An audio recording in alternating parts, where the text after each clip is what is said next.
리스닝 교재 같은 경우에는 흔히 조금 편견 없이 저는 여러 교재를 골고루 쓰는 편이에요. 중학생 같은 경우에는 그냥 편안하게 리스닝 교재 아무거나 한번 선택해서 쓰고요. 고등학교 같은 경우에는 보시면 알겠지만 기출 문제집들이 많기 때문에 사실 어느 출판사를 선택을 하더라도 구성은 비슷해요. 그래서 중학교 먼저 제가 많이 쓰고 있는 능률에서 나온 1316 교재를 소개시켜 드리면요.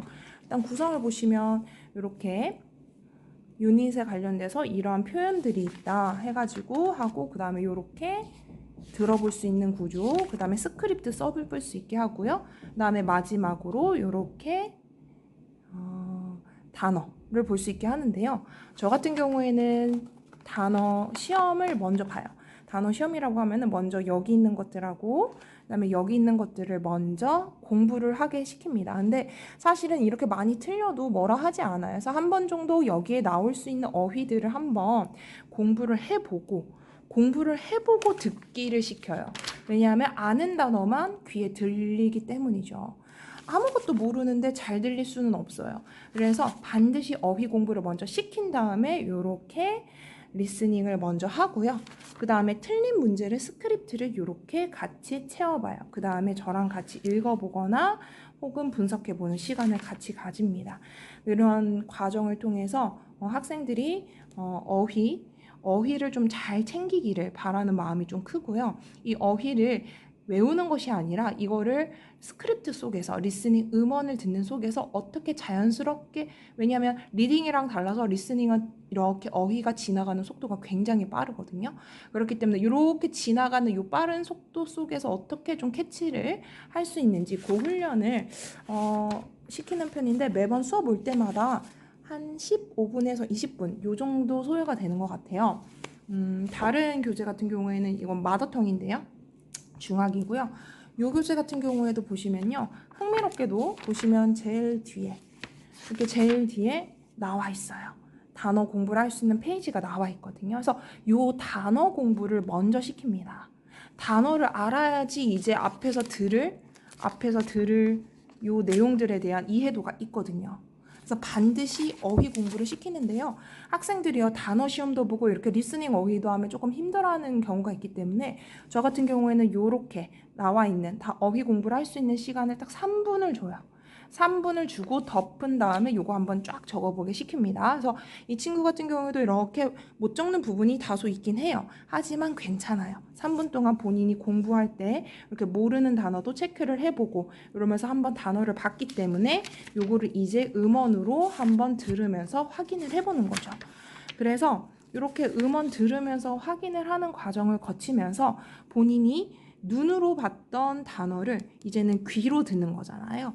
아예 들어오는 정보를 받아들이는 그 채널이 완전히 달라진 거기 때문에 훨씬 더 공부하는데 효과가 있어요. 한 번이 아니라 2번 이렇게 되는 거기 때문에 이렇게 해서 또 어휘 공부도 하게 되는 거거든요. 그래서 이렇게 중학교 공부는 하고, 요거 같은 경우는 고등 영어 듣기인데요. 고등 영어를 들을 때도 중요한 거는 여기 나와 있는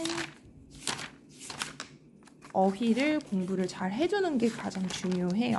그래서 어휘 공부가 어떻게 되어 있는지를 좀 살펴보면서 이 친구가 요 어휘가 요 영어 단어라는 거를 알고서, 그 점을 알고서 이렇게 들어야 돼요.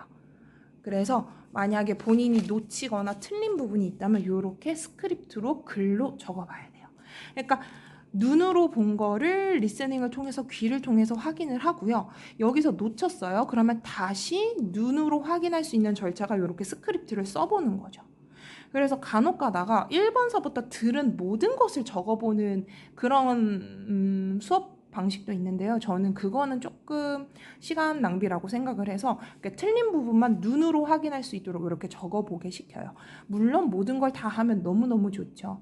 그리고 혹여나 이렇게 말씀하시는 분도 있어요. 맞은 것도 그게 알아서 맞은 게 아닌데 어떡하나요? 라는데요.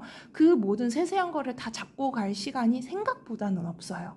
그래서 만약에 내가 이걸 잘 몰라도 이거 아닌가 해서 맞았다 하더라도 넘어가면 다음 그 부분에서 반드시 틀리거든요.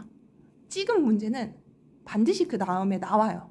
나와서 반드시 틀려요. 그래서 반드시 찍고 나갈 그 시간이 있기 때문에 그 부분은 염려하지 않고 명확하게 틀린 문제, 명확하게 구멍이 난 문제부터 이렇게 틀린 문제를 보완을 해서 거기에다가 이제 지식을 집어넣어 가지고 보완을 해서 공부를 하는 게 중요합니다. 그래서 리스닝 같은 경우에는 모든 수업 시간에 최소 20분 안에 마무리를 짓는 게 맞아요. 그래서 학생들이 어려워하더라도요. 어려워한다 그러면 차라리 수준을 낮춰가지고 교재를 선정하시는 게 중요하고요. 반드시 이 20분 중에서 5분 정도는 단어 시험에 할애를 하고요. 10분 정도 듣고요. 5분 정도 리뷰하는 시간 이렇게 해서 20분 정도 소요하는 거를 추천을 드려요.